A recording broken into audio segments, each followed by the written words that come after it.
Hello friends, இந்த video Monday morning எடுத்த video. அன்றைக்கி பிள்ளைங்களுக்கு லஞ்சுக்கு வெஜ் பிரியாணி மாதிரி பண்ணி கொடுத்துட்டேன். நிறைய தேங்காய் பால் ஆட் பண்ணி பண்ணுறதுனால டேஸ்ட்டு ரொம்பவே நல்லாயிருக்கும். கூடவே எக்கு அவங்கள அனுப்பி விட்டதுக்கு அப்புறமா லஞ்ச் வேலையுமே ஸ்டார்ட் பண்ணிட்டேன். இன்றைக்கி பார்த்திங்கன்னா சாலை மீன் மாங்காய்லாம் போட்டு சூப்பராக பண்ணலாம் அப்படின்ட்டு அதுக்கு ரெடி பண்ணிடுறேன். கூடவே வந்து முட்டைக்கோஸ் பொரியல்.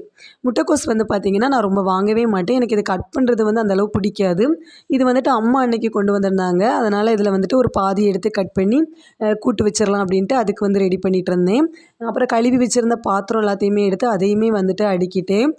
கிச்சன்லேயே இருந்து முட்டைக்கோஸ் கட் பண்ணிகிட்டு இருக்கிறதுக்கு ரொம்ப வேர்த்து ஊற்றிட்டு இருந்துச்சு.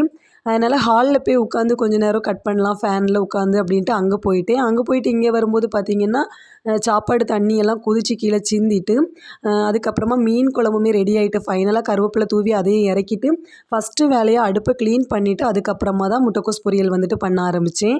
அடுப்பு நீட்டாக இருந்தால் தான் சமைக்கிறதுக்கு வந்து இன்ட்ரெஸ்ட் வரும். இன்றைக்கி உள்ள லஞ்ச் வந்து எங்கள் வீட்டில் இதுதான். என்னோடய வீடியோஸ் வந்து நிறைய ஃப்ரெண்ட்ஸ் சப்ஸ்கிரைப் பண்ணாமல் பார்த்துட்ருக்கீங்க. சப்ஸ்கிரைப் பண்ணிவிட்டு பாருங்கள் ஃப்ரெண்ட்ஸ். பாய்.